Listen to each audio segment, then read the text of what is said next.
Assessment procedure എന്ന ഒരു മൊഡ്യൂളിലേക്ക് പോവാം. നമ്മൾ ക്ലാസ്സിൽ പലതവണ ഞാൻ അസസ്മെന്റ് എന്ന വാക്കിനെ കുറിച്ച് പറഞ്ഞിട്ടുണ്ട്. Assessment is the procedure by which the total tax liability of a person is determined. And in the process of assessment, we have to compute the total income of that person according to the provisions of the Income Tax Act, and also we have to determine the tax liability, that is the amount of tax payable by that person as per the provisions of the Act. അപ്പൊ assessment എന്ന് പറഞ്ഞാൽ ഈ എല്ലാ പ്രൊസീജിയറും ചേർന്ന ഒരു സംവിധാനമാണ്. ഒരാളുടെ total income കണ്ടുപിടിക്കുക, അതിനുവേണ്ടി ഓരോ ഹെഡ്സ് ഓഫ് ഇൻകം അനുസരിച്ച് ഹെഡ്സ് ഓഫ് ഇൻകം കമ്പ്യൂട്ട് ചെയ്യുക, അതിനുശേഷം അതിന്റെ ടാക്സ് ലയബിലിറ്റി ഫിക്സ് ചെയ്യുക.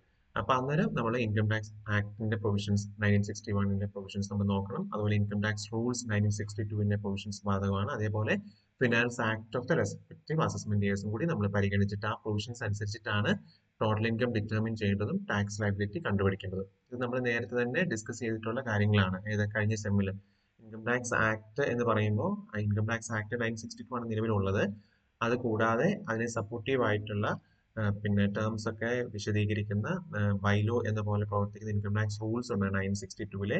പിന്നെ ഓരോ വർഷവും വരുന്ന അമെന്റ്മെന്റ്സ് അല്ലെങ്കിൽ ടാക്സ് റേറ്റിൽ വരുന്ന മാറ്റങ്ങൾ, പുതിയ കൺസെഷൻസോ ഇൻസെന്റീവ്സ് എന്തെങ്കിലും ഉണ്ടെങ്കിൽ അതൊക്കെ പ്രതിപാദിക്കുന്നത് അതാത് വർഷം ധനമന്ത്രി പാർലമെന്റിൽ അവതരിപ്പിക്കുന്ന ബജറ്റിലാണ്, ഫിനാൻസ് ബജറ്റിലാണ്, ഫിനാൻസ് ആക്ടിലാണ്. അപ്പൊ ഈ പ്രൊവിഷൻസ് ഒക്കെ ഇൻകം ടാക്സിന് ബാധകമാണ്. ഇതെല്ലാം അനുസരിച്ച് നമ്മൾ ഇൻകം കമ്പ്യൂട്ട് ചെയ്ത് ടാക്സ് ലയബിലിറ്റി ഫിക്സ് ചെയ്യുന്നതിനാണ് അസസ്മെന്റ് ഓഫ് ഇൻകം എന്ന് പറയാം. ഇനി what is written of income? Return of income നമ്മൾ ഞാൻ പറഞ്ഞിട്ടുണ്ട്. റിട്ടേൺ എന്ന് പറഞ്ഞാൽ സ്റ്റേറ്റ്മെന്റ് എന്നാണ് അർത്ഥം. അപ്പോൾ every assessee has to submit a return of income in the prescribed format as per the provisions of the Income Tax Act. The statement in which the assessee discloses the details of his income during the previous year is called a return of income. Return എന്ന് പറഞ്ഞാൽ ഒരു assessee, അത് individual ആയിക്കോട്ടെ, firm ആയിക്കോട്ടെ, company ആയിക്കോട്ടെ, cooperative society ആയിക്കോട്ടെ, ഏത് തരം അസസി ആയാലും ആ അസസി ഒരു വർഷം ഏൺ ചെയ്ത മുഴുവൻ ഇൻകവും ഡിസ്ക്ലോസ് ചെയ്യുന്ന അല്ലെങ്കിൽ കാണിക്കുന്ന ഒരു സ്റ്റേറ്റ്മെന്റാണ് റിട്ടേൺ ഓഫ് ഇൻകം എന്ന് പറയാം. ഇൻകം ടാക്സ് ഡിപ്പാർട്ട്മെന്റ് ഓരോ തരം അസസിക്ക് ഓരോ തരം റിട്ടേൺ സ്പെസിഫൈ ചെയ്തിട്ടുണ്ട്. ഉദാഹരണത്തിന് ഇൻഡിവിജ്വൽസിൽ സാലറീഡ് ആയിട്ടുള്ള ഇൻഡിവിജ്വൽസ് ആണെങ്കിൽ ITR1 income tax return, ITR income tax return 1 എന്ന ഫോമാണ് ഉപയോഗിക്കേണ്ടത്. അങ്ങനെ ഇൻകം ടാക്സ് റിട്ടേൺ 1 to 8 വരെയുള്ള ഫോംസ് ഉണ്ട്. അപ്പൊ ഇതിന് ഓരോ അസസിക്കും ബാധകമായ ഫോം ഏതാണോ ആ ഫോമിലാണ് ഈ സ്റ്റേറ്റ്മെന്റ് ഡീറ്റെയിൽസ് ഓഫ് ഇൻകം നമ്മൾ സബ്മിറ്റ് ചെയ്യേണ്ടത്. It is the duty of an assessee to prepare and submit the return of income before the due date for furnishing the same in the prescribed manner. അതായത് ഓരോ അസസിയും അവർക്ക് നിശ്ചയിച്ചിരിക്കുന്ന ഫോമിൽ അവർക്ക് പറഞ്ഞിരിക്കുന്ന due date നമ്മൾ പിന്നീട് കാണും. എപ്പോഴാണ് ഓരോ അസസിയും റിട്ടേൺ ഫയൽ ചെയ്യേണ്ട ഡ്യൂ ഡേറ്റ്, അവസാന ഡേറ്റ് എന്ന്, ആ ഡേറ്റിനുള്ളിൽ ഇതുപോലെ സ്റ്റേറ്റ്മെന്റ് ഓഫ് ഇൻകം പ്രിസ്ക്രൈബ് ഫോർമാറ്റിൽ സബ്മിറ്റ് ചെയ്യണം. അപ്പൊ ഈ ഫയലിംഗ് ആണ് നമ്മൾ നടത്തുന്നത്. അതേക്കുറിച്ച് നമുക്ക് പിന്നീട് ഈ ക്ലാസ്സിൽ തന്നെ കാണാം. ഡിഫറെന്റ് ടൈപ്സ് ഓഫ് റിട്ടേൺസ് ഉണ്ട്. ഇപ്പൊ സ്റ്റേറ്റ്മെന്റ് ആണ് റിട്ടേൺ എന്ന് പറഞ്ഞല്ലോ, അത് ഇൻകം ടാക്സ് ഡിപ്പാർട്ട്മെന്റ് പ്രിസ്ക്രൈബ് ചെയ്തിരിക്കുന്ന ഫോമിലാണ് നമ്മൾ ഈ സ്റ്റേറ്റ്മെന്റ് രൂപത്തിൽ റിട്ടേൺ സമർപ്പിക്കേണ്ടത്. പലതരം റിട്ടേൺസ് ഉണ്ട്. അത് ഏതൊക്കെയാണെന്ന് നോക്കാം. ഒന്നാമത്തേത് വോളണ്ടറി റിട്ടേൺ ആണ്. വോളണ്ടറി എന്ന വാക്കുകൊണ്ട് നമുക്ക് അർത്ഥമാക്കുന്നത് എന്താ? സ്വമേധയാ, ആരുടെയും നിർബന്ധം ഇല്ലാതെ, ആരും ആവശ്യപ്പെടാതെ നമ്മൾ സ്വമനസാലെ സ്വമേധയാ സമർപ്പിക്കുന്ന റിട്ടേൺ ആണ് വോളണ്ടറി റിട്ടേൺ എന്ന് പറയാം. Every person having income exceeding the non taxable limit. നമുക്കറിയാം അല്ലെ, ഓൾഡ് റെജീം ആണെങ്കിൽ ആദ്യത്തെ 2.5 ലക്ഷം രൂപയ്ക്ക് ടാക്സ് കൊടുക്കണ്ട, ന്യൂ റെജീം ആണെങ്കിൽ ആദ്യത്തെ 3 ലക്ഷം രൂപയ്ക്ക് ടാക്സ് കൊടുക്കണ്ട. അപ്പൊ ഈ ലിമിറ്റ് എക്സീഡ് ചെയ്യുന്ന ഇൻകം ഉള്ള ആളുകൾ, ഓൾഡ് റെജീം പ്രകാരമാണ് 2.5 ലക്ഷത്തിലധികം വരുമാനമുള്ള ആളുകൾ, ന്യൂ റെജീം ആണെങ്കിൽ 3 ലക്ഷം രൂപയിൽ അധികം വരുമാനമുള്ള ആളുകൾ എന്ത് ചെയ്യണം? Is liable to file a return of income on or before the due date in the prescribed form and manner. അപ്പൊ ഇത്തരത്തിൽ വരുമാനം കൂടുതലുള്ള ആളുകൾ ഡ്യൂ ഡേറ്റിന് മുന്നേ അവരുടെ പ്രിസ്ക്രൈബ്ഡ് ഫോമിൽ റിട്ടേൺ ഫയൽ ചെയ്യേണ്ടതുണ്ട്. According to the Income Tax Act, every assessee should voluntarily prepare and submit the return as prescribed. അപ്പൊ ഇൻകം ടാക്സ് ആക്ട് പ്രകാരം ഡിപ്പാർട്ട്മെന്റ് അല്ലെങ്കിൽ നിയമപരമായി നമ്മളോട് ആവശ്യപ്പെടണമെന്നില്ല, നമ്മൾ സ്വമേധയാണ് റിട്ടേൺ ഫയൽ ചെയ്യേണ്ടത്. അങ്ങനെ without compulsion from any authority an assessee files a return or submits a return, it is called voluntary return. രണ്ടാമത്തേത് compulsory return, നിർബന്ധപൂർവ്വം സമർപ്പിക്കുന്ന റിട്ടേൺ. അത് എപ്പോഴാണ് ഉണ്ടാവുക? If a person fails to submit a voluntary return of income before the due date. അപ്പൊ നമുക്കറിയാം income tax കൊടുക്കേണ്ട ആൾ, അതായത് നോൺ ടാക്സബിൾ ലിമിറ്റേക്കാൾ 2.5 അല്ലെങ്കിൽ 3 ലക്ഷത്തെക്കാൾ കൂടുതൽ ഇൻകം ഉള്ള ആളുകൾ എന്ത് ചെയ്യണം? വോളണ്ടറി റിട്ടേൺ സബ്മിറ്റ് ചെയ്യണം എന്നാണ് ആക്ട് പറയുന്നത്.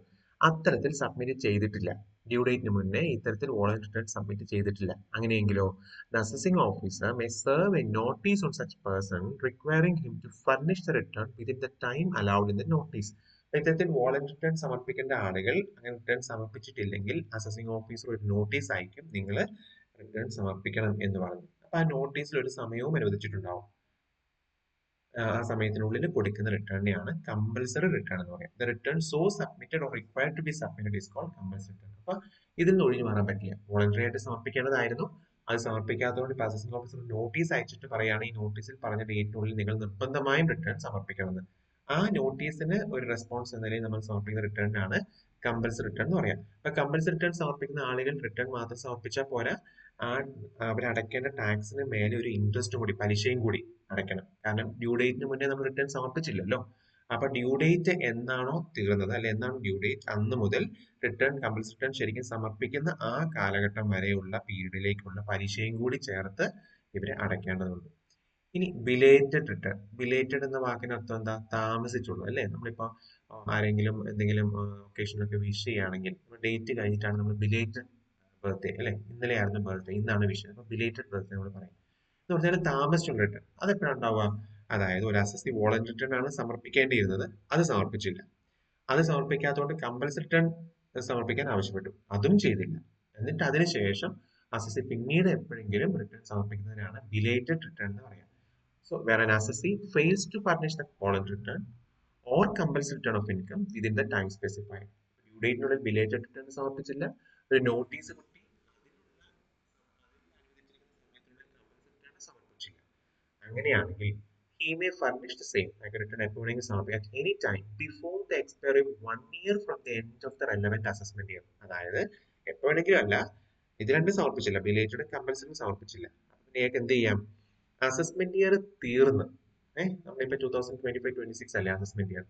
അപ്പൊ ഈ അസസ്മെന്റ് ഇയർ കഴിഞ്ഞ് ഒരു വർഷം കഴിയുന്നതിന് മുന്നേ എപ്പോഴെങ്കിലും, before the expiry of 1 year from the end of the relevant assessment year, നിലവിലുള്ള അസസ്മെന്റ് ഇയർ കഴിഞ്ഞ് ഒരു വർഷം തീരുന്നതിന് മുന്നെയോ, അല്ലെങ്കിൽ or before the completion of assessment, income tax department അവരുടേതായ രീതിയിലുള്ള അസസ്മെന്റ് പൂർത്തിയാക്കുന്ന സമയം, വിച്ച് എവർ ഈസ് ഏർലിയർ. അപ്പൊ അസസ്മെന്റ് കഴിഞ്ഞ് ഒരു വർഷം പൂർത്തിയാകുന്നതിന്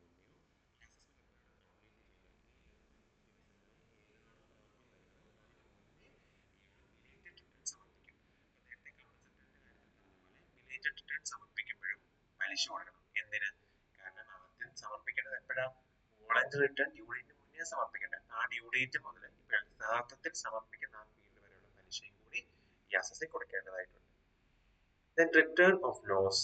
If a person who has sustained, ഇപ്പൊ എന്താണ് ലോസ്? നമ്മൾ ഈ set of and carry forward of losses ഒക്കെ പഠിച്ചില്ലേ? അതായത് ഒരു അസസിക്ക് ഇൻകത്തോടൊപ്പം ലോസ് കൂടി ഉണ്ടായാൽ അത് ചില കണ്ടീഷൻസിന് വിധേയമായി ആ ലോസ് സെറ്റ് ഓഫ് ചെയ്ത് ബാക്കി ഇൻകത്തിന് മേലെ ടാക്സ് കൊടുത്താൽ മതി.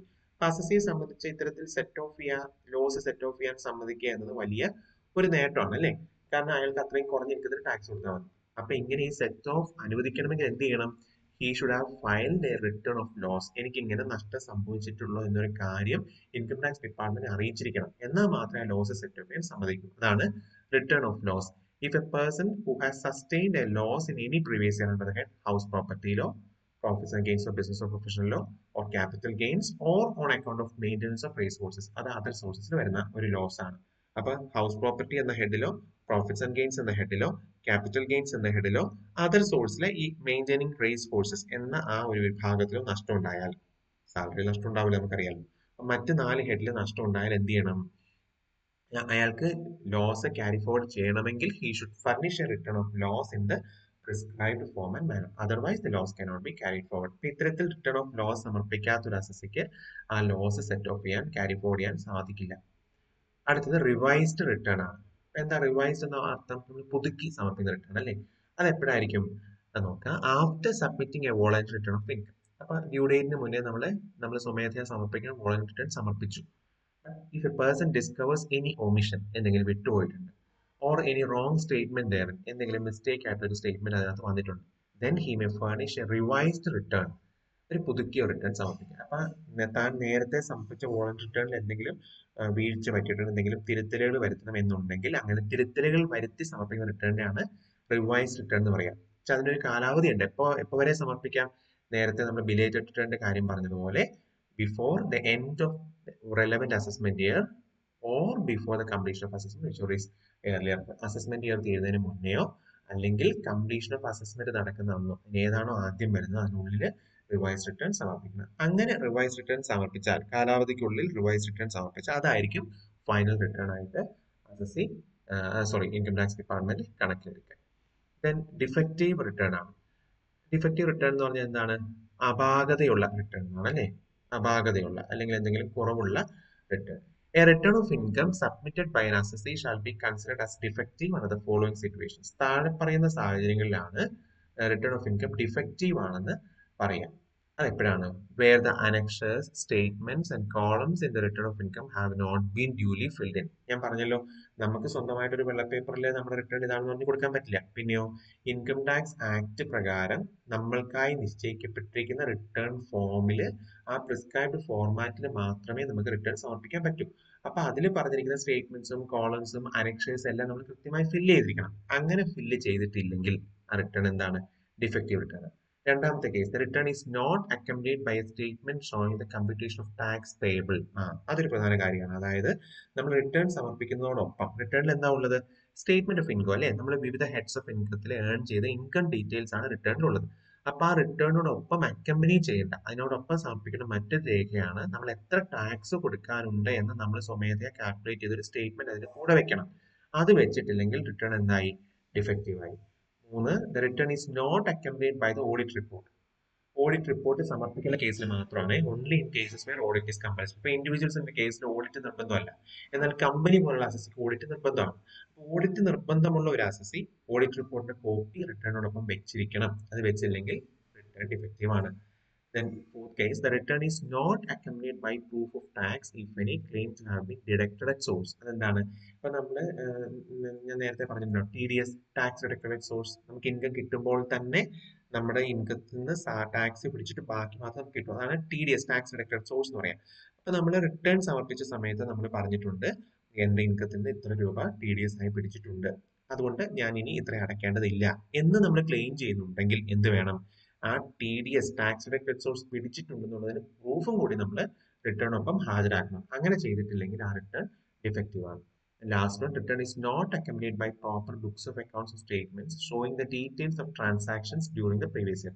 ഇത് പ്രത്യേകിച്ച് ബിസിനസ് ഹെഡിൽ ഇൻകം ഉള്ള ഇൻഡിവിജ്വൽസ്, അതേപോലെ കമ്പനീസ്, കോപ്പറേറ്റീവ് സൊസൈറ്റീസ് തുടങ്ങി എന്താണ് അവരുടെ കൃത്യമായ ബുക്സ് ഓഫ് അക്കൗണ്ട്സ് സ്റ്റേറ്റ്മെന്റ്സ് ഒക്കെ ഈ ട്രാൻസാക്ഷൻസ് ഡീറ്റെയിൽസ് സൂചിപ്പിക്കുന്ന കാര്യങ്ങളും കൂടി അത്തരത്തിലുള്ള അസസസ് വെക്കണം. അങ്ങനെ വെച്ചിട്ടില്ലെങ്കിൽ റിട്ടേൺ ഡിഫക്റ്റീവ് ആണ്.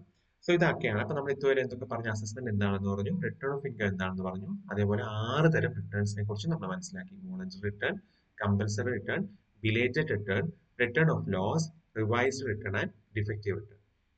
ഇനി നമുക്ക് നോക്കാം ഇതുമായി ബന്ധപ്പെട്ട് ഡ്യൂ ഡേറ്റ്. നമ്മളിപ്പോ പറഞ്ഞു അല്ലെ, വോളണ്ടറി റിട്ടേണിന്റെ കാര്യത്തിൽ ഉദാഹരണം പറഞ്ഞാൽ ഡ്യൂ ഡേറ്റിന് മുന്നേ സമർപ്പിക്കണം. അപ്പൊ എന്താണ് ഡ്യൂ ഡേറ്റ് എന്ന് പറഞ്ഞാൽ? എന്താ? നമുക്കൊരു അവസാന ഒരു ദിവസം ഉണ്ടാവും അല്ലെ, അതിനുള്ളിൽ സമർപ്പിക്കണം. അതാണ് ഡ്യൂ ഡേറ്റ് എന്ന് പറയാം. The following are the due dates applicable for different categories of assessees. അപ്പൊ പലതരം അസസീസിന് പലതരം ഡ്യൂ ഡേറ്റ് ആണ് ഇൻകം ടാക്സ് ആക്ട് പ്രിസ്ക്രൈബ് ചെയ്തിരിക്കുന്നത്. ഒന്നാമത്, in the case of a company or any other person where accounts are required to be compulsorily audited. എന്ന് പറഞ്ഞാൽ എന്താണ്? ഒരു കമ്പനി ഫോം ഓഫ് അസസിക്ക് എല്ലാവർക്കും, അല്ലെങ്കിൽ പിന്നെ അല്ലെങ്കിൽ കമ്പൽസറി ഓഡിറ്റ് ബാധകമാക്കി മാറ്റാം. കമ്പനിക്ക് എന്തായാലും ഓഡിറ്റ് ഉണ്ടേ, കമ്പനി ഫോം ഓഫ് ഓർഗനൈസേഷൻസ് എന്തായാലും ഓഡിറ്റ് കമ്പൽസറി ആണ്. അപ്പൊ കമ്പനികൾക്കും ഓഡിറ്റ് നിർബന്ധമാക്കിയിട്ടുള്ള മറ്റ് പേഴ്സൺസും ഡ്യൂ ഡേറ്റ് എന്താണ്? On or before 30th September of the assessment year. Okay, 30th September of assessment year ആണ് നമ്മൾ റിട്ടേൺ സമർപ്പിക്കേണ്ട due date. In other cases, മറ്റ് കേസ് അപ്പൊ എന്താണ്? കമ്പനി അല്ലാത്ത കമ്പനികൾക്ക് എന്തായാലും 30th സെപ്റ്റംബർ. പിന്നെയോ ഓഡിറ്റ് നിർബന്ധമുള്ള മറ്റ് അസസീസിനും 30th സെപ്റ്റംബർ. ഇനി മറ്റ് കേസസിലോ ഇൻഡിവിജ്വൽസ് ഒക്കെയാണ്. ഇൻഡിവിജ്വൽസും കമ്പനി അല്ലാത്ത ഓഡിറ്റ് ആവശ്യമില്ലാത്ത മറ്റ് കേസസിലും on or before 31st July of the assessment year ആണ്. 31st ജൂലൈക്ക് മുന്നേ സമർപ്പിച്ചിരിക്കുന്നു. ഇനി മറ്റ് ചില കമ്പനികളുണ്ട്, അവർക്ക് ഒരു ഇന്റർനാഷണൽ ട്രാൻസാക്ഷൻസ് ഉള്ള കമ്പനി, ഇന്റർനാഷണൽ ട്രാൻസാക്ഷൻസുമായി ബന്ധപ്പെട്ട് ഒരു ചാർട്ടേഡ് അക്കൗണ്ടിന്റെ റിപ്പോർട്ടും കൂടി സമർപ്പിക്കേണ്ട കമ്പനിയാണെങ്കിൽ അവർക്ക് ഒരു കുറച്ച് എക്സ്റ്റൻഷൻ കൊടുത്തിട്ടുണ്ട്. ഓൺ ബിഫോർ 30th November അവര് സബ്മിറ്റ് ചെയ്താൽ മതിയാവും. Then next one, procedure for online submission of income tax return ആണ്. ഞാൻ ക്ലാസ്സിൽ പലവട്ടം സൂചിപ്പിച്ചിട്ടുണ്ട്. ഈ റിട്ടേൺ സമർപ്പിക്കുക എന്ന് പറയുമ്പോൾ നമ്മൾ കൈകൊണ്ട് എഴുതി റിട്ടേൺ ഫില്ല് ചെയ്ത് അത് പോസ്റ്റിൽ അയക്കുക അങ്ങനെയുള്ള കാര്യമല്ല. അങ്ങനെയായിരുന്നു പണ്ട്. പക്ഷെ ഇപ്പൊ ഇതെല്ലാം ഓൺലൈൻ ആയിട്ട് ഇൻകം ടാക്സ് ഡിപ്പാർട്ട്മെന്റ് സൈറ്റിൽ കയറിയിട്ടാണ് നമ്മൾ റിട്ടേൺ ഫയൽ ചെയ്യുന്നത്. ഈ ഫയലിംഗ് ആണ്, ഇലക്ട്രോണിക് ആയിട്ട് നമ്മൾ ഫയൽ ചെയ്യുക. അപ്പൊ അതിന് ഇൻകം ടാക്സ് ഡിപ്പാർട്ട്മെന്റ് സൈറ്റ് ഉണ്ട്, income tax India e-filing.gov.in. Income tax India e-filing.gov.in എന്ന സൈറ്റിൽ കയറിയിട്ടാണ് എല്ലാ തരം അസസീസും റിട്ടേൺ ഫയൽ ചെയ്യേണ്ടത്. അപ്പൊ അതിന്റെ പ്രൊസീജിയർ ആണ് നമ്മൾ കാണാൻ പോകുന്നത്. ഫസ്റ്റ് ഓഫ് ഓൾ, ഇത് രജിസ്റ്റർ ദ പാൻ. ഇതെന്ന് പറയുമ്പോൾ ഉണ്ടല്ലോ, ഫസ്റ്റ് ടൈം യൂസേഴ്സ് മാത്രം ചെയ്യേണ്ടതാണ്. ഇപ്പൊ ഞാനൊക്കെ എത്രയോ വർഷങ്ങളായിട്ട് റിട്ടേൺ സമർപ്പിക്കുകയാണ്. അപ്പൊ ആദ്യം റിട്ടേൺ സമർപ്പിച്ച ആ വർഷം മാത്രമാണ് നമ്മൾ നമ്മുടെ പാൻ രജിസ്റ്റർ ചെയ്യുന്നത്. പിന്നീട് നമ്മളെ ഓട്ടോമാറ്റിക്കലി ഈ സൈറ്റിൽ കയറുമ്പോൾ തന്നെ നമ്മൾ ഐഡന്റിഫൈ വെൽക്കം നമ്മുടെ പേര് വെച്ചിട്ട് പറയും. അപ്പൊ ഫസ്റ്റ് ടൈം യൂസേഴ്സിനാണ് ഈ പാൻ രജിസ്റ്റർ. പാൻ എന്താണെന്ന് നമ്മൾ പിന്നീട് മനസ്സിലാക്കിയ permanent account number. Income tax department ഓരോ അസസിക്കും അനുവദിക്കുന്ന ഒരു തിരിച്ചറിയൽ ഐഡന്റിറ്റി കാർഡാണ്. നമ്മൾ electoral voter I D card പോലെ, അല്ലെ ആധാർ കാർഡ് പോലെ ഇൻകം ടാക്സ് ഡിപ്പാർട്ട്മെന്റ് നമ്മളെ മനസ്സിലാക്കുന്ന വ്യക്തികളെ മാത്രമല്ല കമ്പനികൾക്കും സ്ഥാപനങ്ങൾക്കും ഒക്കെ ഇത്തരത്തിലുള്ള പാൻ ഉണ്ട്, പെർമനന്റ് അക്കൗണ്ട് നമ്പർ ഉണ്ട്. അപ്പൊ അത് ആണ് അത് രജിസ്റ്റർ ചെയ്യണം. To e-file the income tax return, the assessee will have to register on the income tax department's online tax filing site. അതാണ് ഞാൻ പറഞ്ഞത്, income tax India e-filing.gov.in. Space ഇല്ലാതെ ക്യാപിറ്റൽ എല്ലാം സ്മോൾ ലെറ്ററിൽ ടൈപ്പ് ചെയ്ത് നമുക്ക് സൈറ്റ് ഓപ്പൺ ആയി വരും. അതിലാണ് നമ്മൾ പാൻ രജിസ്റ്റർ ചെയ്യുന്നത്. The assessee has to provide his PAN, permanent account number, name, date of birth, residential status, email ID, residential address, bank account details, Aadhaar number etcetera. അപ്പൊ നമ്മളൊരു സാധാരണ ഒരു സൈറ്റിൽ നമ്മൾ ലോഗിൻ ചെയ്യുമ്പോഴേ ഇത്തരത്തിലുള്ള മിനിമം ഡീറ്റെയിൽസ് ഒക്കെ ചോദിക്കും. അതൊക്കെ കൊടുത്ത് രജിസ്റ്റർ ചെയ്യും. Second step is select the requisite form. ഞാൻ നേരത്തെ പറഞ്ഞില്ലേ, എല്ലാ അസസീസിനും ഒരേ റിട്ടേൺ അല്ല, ഒരേ റിട്ടേൺ ഫോം അല്ല പ്രിസ്ക്രൈബ് ചെയ്തിരിക്കുന്നത്. പലർക്കും പലതാണ്. അപ്പൊ നമുക്ക് ബാധകമായി ഫോം സെലക്ട് ചെയ്യുക, പിക് ലിസ്റ്റിൽ നിന്ന് എടുക്കുക എന്നുള്ളതാണ് next step. After login, the assessee can select the required ITR form. ITR is the income tax return form. For salaried assessees, ITR 1 is specified. While filing the return online, അപ്പോൾ നമ്മൾ select ചെയ്തു ഏതാണ്. ഇപ്പൊ ഞാൻ salaried ആയിട്ടുള്ള ITR 1 select ചെയ്തു. പിന്നെ ഇപ്പൊ ഹൗസ് പ്രോപ്പർട്ടിയിൽ ഇൻകം ഉള്ള ഒരു സാലറി ആയിട്ടുള്ള ആളാണെങ്കിൽ ITR 2 ആണ് എടുക്കുന്നത്. ഓരോ തരം അസസിക്കും സ്പെസിഫൈ ചെയ്തിരിക്കുന്ന ITR ഫോം സെലക്ട് ചെയ്യുക. എന്നിട്ട് നമ്മൾ ഫയലിംഗ് സ്റ്റാർട്ട് ചെയ്യാം. ഈ ഫയലിംഗ് സ്റ്റാർട്ട് ചെയ്യുന്ന സമയത്ത് ഇറ്റ് ഈസ് അഡ്വൈസബിൾ, നല്ലതാണ് എന്ത്, ഫോം 16 എന്ന് പറഞ്ഞാൽ നമ്മുടെ എംപ്ലോയർ നമുക്ക് തരുന്ന ഇൻകം ഡീറ്റെയിൽസ് ആണ്. നമുക്ക് ഞാൻ ഇത്ര രൂപ ഇയാൾക്ക് കൊടുത്തിട്ടുണ്ടെന്ന്, ഇപ്പം പ്രിൻസിപ്പൽ അല്ലെ ട്രഷറി ഓഫീസർ എനിക്ക് തരുന്ന ഒരു ഫോമാണ് വർഷാവസാനം തരുന്ന ഫോം 16. അത് വേണം. ഇൻട്രസ്റ്റ് സ്റ്റേറ്റ്മെന്റ്സ്, എനിക്ക് എന്തെങ്കിലും പലിശ കിട്ടുന്നുണ്ട് അതിന്റെ സ്റ്റേറ്റ്മെന്റ്, TDS സർട്ടിഫിക്കറ്റ്സ്, എന്റെ ഇൻകത്തിൽ നിന്ന് എന്തെങ്കിലും TDS പിടിച്ചിട്ടുണ്ടെങ്കിൽ അതിന്റെ സർട്ടിഫിക്കറ്റ്സ്, ഡീറ്റെയിൽസ് ഓഫ് ഇൻവെസ്റ്റ്മെന്റ്സ്. നമുക്ക് നമ്മുടെ ഡിഡക്ഷൻസ് ഓഫ് ഗ്രോസ് ടോട്ടൽ കണ്ടില്ലേ, അപ്പൊ അതിനകത്ത് പല ഇൻവെസ്റ്റ്മെന്റ്സിനൊക്കെ നമുക്ക് ഡിഡക്ഷൻസ് കിട്ടുമല്ലോ. അപ്പൊ അതിന്റെ ഡീറ്റെയിൽസ്, ഇൻഷുറൻസ് ഉണ്ടെങ്കിൽ അതിന്റെ ഡീറ്റെയിൽസ്, ഹോം ലോൺ ഡീറ്റെയിൽസ്, ഇതൊക്കെ നമ്മുടെ കയ്യിലുണ്ടെങ്കിൽ വളരെ എളുപ്പത്തിലും ആക്യുറേറ്റ് ആയിട്ട് നമുക്ക് റിട്ടേൺ സബ്മിറ്റ് ചെയ്യാം. The third step is download Form 26AS. ഈ Form 26AS എന്ന് പറയുന്നത് ഇൻകം ടാക്സ് ഡിപ്പാർട്ട്മെന്റ് പ്രസിദ്ധീകരിക്കുന്ന ഒരു രേഖയാണ്. മീൻസ് പ്രസിദ്ധീകരിക്കുക എന്ന് പറഞ്ഞാൽ പ്രസിദ്ധീകരിക്കുന്നതല്ല, ഓരോ വ്യക്തിയും ഓരോ വ്യക്തി മാത്രമല്ല ഓരോ അസസിയും എത്ര രൂപ ടാക്സ് അടച്ചിട്ടുണ്ട് എന്ന് ഇൻകം ടാക്സ് ഡിപ്പാർട്ട്മെന്റ് കണക്കിലെ എത്ര രൂപ അടച്ചിട്ടുണ്ടെന്ന് സൂചിപ്പിക്കുന്ന ഫോമാണ് Form 26AS. അത് നമുക്ക് നമ്മുടെ website income tax India e-filing.gov.in കയറി ലോഗിൻ ചെയ്താൽ നമുക്ക് നമ്മുടെ 26AS ഡൗൺലോഡ് ചെയ്യാം. So when we download our 26AS, it will show the amount of tax deposited by us during this year. നമ്മൾ ഈ വർഷം ഇൻകം ടാക്സ് ഡിപ്പാർട്ട്മെന്റിലേക്ക് അടച്ച ടാക്സിന്റെ മുഴുവൻ വിവരങ്ങളും രേഖപ്പെടുത്തിയിട്ടുള്ള ഒരു ഫോമാണ് 26AS. അത് നമ്മൾ ഡൗൺലോഡ് ചെയ്തിട്ട് നമുക്ക് ക്രോസ് ചെക്ക് ചെയ്യാം. നമ്മൾ അടച്ച നമ്മുടെ കയ്യിലെ കണക്കും ഇൻകം ടാക്സ് ഡിപ്പാർട്ട്മെന്റ് കയ്യിലെ കണക്കും ഒന്നാണോ, ഇനി നമ്മൾ അടയ്ക്കേണ്ട ഔട്ട്സ്റ്റാൻഡിംഗ് ടാക്സ് ലൈബിലിറ്റി എത്രയാണെന്ന് കൃത്യമായിട്ട് മനസ്സിലാക്കാൻ പറ്റും. Then fill the form and upload the same. ഇത് എന്ത് ചെയ്യണം, ബാക്കിയുള്ള ഡീറ്റെയിൽസ് ഒക്കെ ഫിൽ ചെയ്തിട്ട് ഈ ITR സബ്മിറ്റ് ചെയ്യണം. Then download ITR 5. എന്താണ്, acknowledgement of online submission of ITR. Income tax return online ആയിട്ട് നമ്മൾ സബ്മിറ്റ് ചെയ്തെന്നുള്ളതിന്റെ ഒരു അക്നോളജ്മെന്റ് ഫോം വരും. അത് നമ്മൾ ഡൗൺലോഡ് ചെയ്ത് സൂക്ഷിക്കണം. എന്നിട്ടോ ദിസ് ITR 5 നമ്മുടെ ഇമെയിൽ ഐഡിയിലേക്ക് വരും. It should be either verified electronically send to the income tax department income tax department return processing centre. ഒന്നുകിൽ അപ്പൊ ഈ നമ്മൾ ഫിൽ ചെയ്ത് സബ്മിറ്റ് ചെയ്തു, അതിന്റെ അക്നോളജ്മെന്റ് നമ്മൾ ഡൗൺലോഡ് ചെയ്തു. എന്നിട്ട് അത് ഇലക്ട്രോണിക് വെരിഫൈ ചെയ്യാം. ഇലക്ട്രോണിക് സിസ്റ്റത്തിൽ നമുക്ക് ചെയ്യാവുന്നതാണ്. ഇലക്ട്രോണിക് വെരിഫിക്കേഷൻ എന്ന് പറഞ്ഞു കൊടുത്താൽ നമ്മുടെ ആധാർ ലിങ്ക്ഡ് മൊബൈൽ നമ്പറിലേക്ക് ഒരു OTP വരും. ആ OTP എൻ്റർ ചെയ്ത് കൊടുത്താൽ നമ്മുടെ പണി തീർന്നു, നമ്മൾ വെരിഫൈയും ചെയ്തു.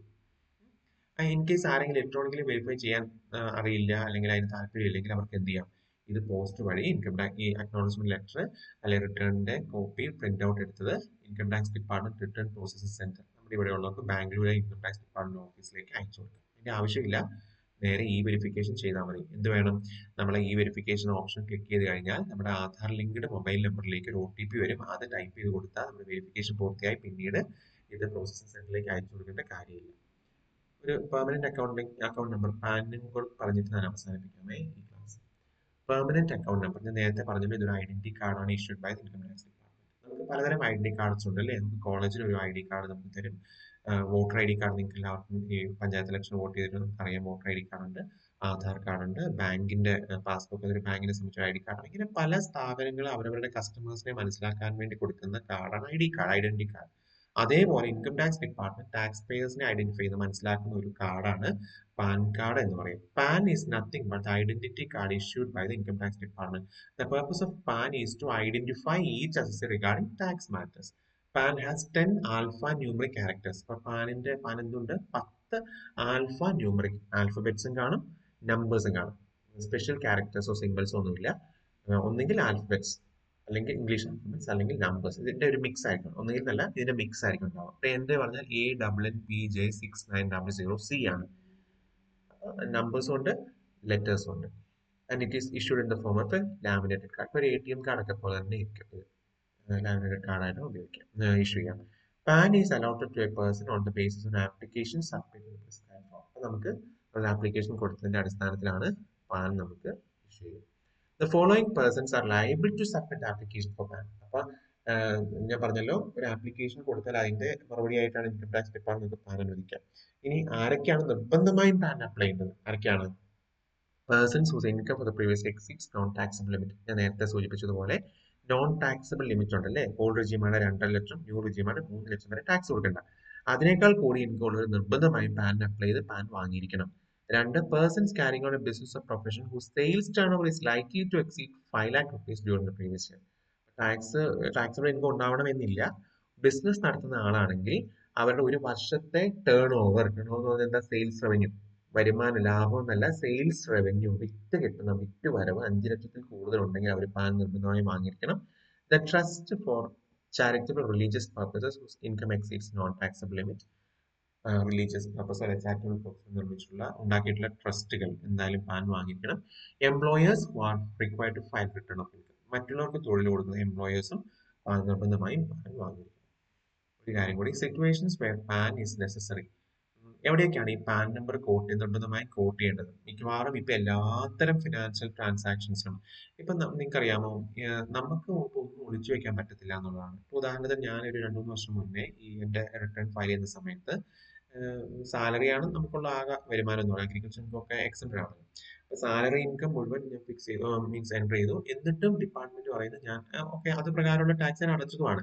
പക്ഷേ ഇൻകം ടാക്സ് സൈറ്റ് പറയുകയാണ് എന്നോട് കൂടുതൽ ടാക്സ് അടയ്ക്കാണ്. ഞാൻ നോക്കുമ്പോഴാണ് അതർ സോഴ്സസിൽ എനിക്ക് കുറെ ഇൻട്രസ്റ്റ് വന്നതായിട്ട് ഈ സിസ്റ്റം പറയാണ്, ഇത് സൈറ്റിൽ പറയാണ്. ഞാൻ മറന്നേ പോയായിരുന്നു. നോക്കുമ്പോൾ എനിക്ക് KSF-യിൽ ഒരു ചിട്ടി വീണത് ഞാൻ അവിടെ ഫിക്സ്ഡ് ഡെപ്പോസിറ്റ് ഇട്ടിരിക്കുകയായിരുന്നു, മറന്നേ പോയി. ഇൻട്രസ്റ്റ് എനിക്ക് കയ്യിൽ കിട്ടിയിട്ടില്ല, അത് അതിൽ തന്നെ ക്യുമുലേറ്റ് ചെയ്ത് വരികയാണ്. പക്ഷേ എന്നാൽ ആ ഇൻട്രസ്റ്റിന് മുകളിൽ ഞാൻ ടാക്സ് അടയ്ക്കുന്നതാണ്. ശരിയാണത്, ഞാൻ അടയ്ക്കേണ്ടതാണ്. ഇൻകം ടാക്സ് ഡിപ്പാർട്ട്മെന്റിനോട് ആവശ്യപ്പെട്ട് ഞാൻ അത് അടയ്ക്കേണ്ടി വന്നു. അതായത് നമ്മൾ ഓർക്കുന്ന പോലും ഇല്ല, പക്ഷെ നമ്മുടെ പേരിലുള്ള എല്ലാ ഇൻകവും ഇൻകം ടാക്സ് ഡിപ്പാർട്ട്മെന്റ് അറിയാം. കാരണം എന്താ? എല്ലാ ട്രാൻസാക്ഷൻസിനും തന്നെ നമ്മൾ പാൻ കൊടുക്കുന്നുണ്ട്. പാൻ എന്ന് പറയുന്നത് ഇൻകം ടാക്സ് ഡിപ്പാർട്ട്മെന്റ് നമ്മളെ മനസ്സിലാക്കുന്ന കാർഡാണ്. അപ്പൊ ആ കാർഡ് വെച്ചിട്ട് നമ്മൾ ട്രാൻസാക്ഷൻ ചെയ്താൽ നമ്മൾ ഓർത്താലും ഓർത്തില്ലെങ്കിലും നമ്മൾ പറഞ്ഞാലും പറഞ്ഞില്ലെങ്കിലും ഇൻകം ടാക്സ് ഡിപ്പാർട്ട്മെന്റ് പിടിവീഴും. അതുകൊണ്ട് തന്നെ ഈ ടാക്സ് ബ്രാക്കറ്റ് വലുതാക്കാൻ വേണ്ടി, കൂടുതൽ ആളുകളെ ഈ ടാക്സ് കൊടുക്കുന്നവരാക്കാൻ വേണ്ടി എല്ലാ ട്രാൻസാക്ഷൻസും തന്നെ പാൻ ചോദിക്കാറുണ്ട്. അപ്പൊ അതിൽ തെരഞ്ഞെടുക്കപ്പെട്ട ഒരു 10 ട്രാൻസാക്ഷൻസ് ആണ്, ഏറ്റവും പ്രധാനപ്പെട്ട ഒരു 10 കാര്യങ്ങളാണ് ഞാനിവിടെ പറഞ്ഞത്. ഇതിനേക്കാൾ കൂടുതൽ തവണ കൂടുതൽ ഇൻസ്റ്റൻസുകളിൽ സാഹചര്യങ്ങളിൽ നമ്മൾ പാൻ നമ്പർ കൊടുക്കേണ്ടതുണ്ട്. ഒന്ന്, sale or purchase of immovable property valued at 10 lakhs or more. 10 ലക്ഷത്തിലധികം തുകയുള്ള ഇമൂവബിൾ പ്രോപ്പർട്ടി വാങ്ങുകയോ വിൽക്കുകയോ ചെയ്യുമ്പോൾ പാൻ നിർബന്ധമാണ്. അതേപോലെ മോട്ടോർ വെഹിക്കിൾസ് ആക്ട് പ്രകാരം രജിസ്റ്റർ ചെയ്ത മോട്ടോർ വെഹിക്കിൾ നമ്മൾ വണ്ടി വാങ്ങുകയോ വിൽക്കുകയോ ചെയ്യുമ്പോൾ ഈ പാൻ നിർബന്ധമാണ്. Time deposit, fixed deposit exceeding ₹50,000, 50,000-ലധികം രൂപ വിലയുള്ള അധികം തുകയുള്ള ഫിക്സ്ഡ് ഡെപ്പോസിറ്റ് നമ്മൾ ബാങ്കിലോ പോസ്റ്റ് ഓഫീസിലോ അല്ലെങ്കിൽ നോൺ ബാങ്ക് ഫിനാൻഷ്യൽ ഇൻസ്റ്റിറ്റ്യൂഷനിലോ ആരംഭിച്ചാൽ കൊടുക്കണം.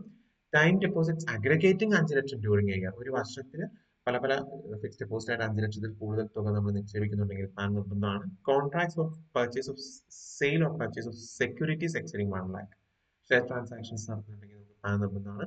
ഓപ്പണിംഗ് അക്കൗണ്ട്, പിന്നെ എന്തിനാ പറയുന്നത് ഓപ്പണിംഗ് അക്കൗണ്ട് ബാങ്ക്, ഒരു ബാങ്ക് അക്കൗണ്ട് ആരംഭിക്കുന്ന പാൻ നിർബന്ധമാണ്. Payments exceeding 50,000 during a day, ഒരു ദിവസത്തിൽ 50,000 രൂപയിലധികം നമ്മൾ പേ ചെയ്യുന്നുണ്ട്, അത് നിർബന്ധമാണ്. Deposit in cash aggregating rupees 50,000 during any one day. ഇപ്പൊ നിങ്ങൾ ബാങ്കിൽ പോയി നോക്കി 50,000-ൽ കൂടിയ തുക ഒരു ദിവസം നിക്ഷേപിക്കണമെങ്കിൽ അവർ നിർബന്ധമായി, അത് ഫിക്സ്ഡ് ഡെപ്പോസിറ്റ് ആവണമെന്നില്ല, സാധാരണ സേവിങ്സ് അക്കൗണ്ടിലോ കറന്റ് അക്കൗണ്ടിലോ നിക്ഷേപിക്കണമെങ്കിൽ നമ്മൾ പാൻ കാർഡ് കൊടുത്തിരിക്കണം, അല്ലെങ്കിൽ അതിന്റെ കോപ്പി എടുത്ത് കൊടുക്കണം. Application for issue credit cards നിർബന്ധമാണ്. ഓപ്പണിംഗ് എ ഡിമാറ്റ് അക്കൗണ്ട്, ഇപ്പം നമ്മൾ ഷെയർ ട്രാൻസാക്ഷൻ നടത്തുന്നുണ്ടെങ്കിൽ ഡിമാറ്റ് അക്കൗണ്ട് നിർബന്ധമാണ്, അപ്പോഴും നമുക്ക് ഈ പാൻ നിർബന്ധമായിട്ടും കൊടുക്കേണ്ടതുണ്ട്. ബാക്കി നമുക്ക് നെക്സ്റ്റ് ക്ലാസ് നോക്കാം കേട്ടോ.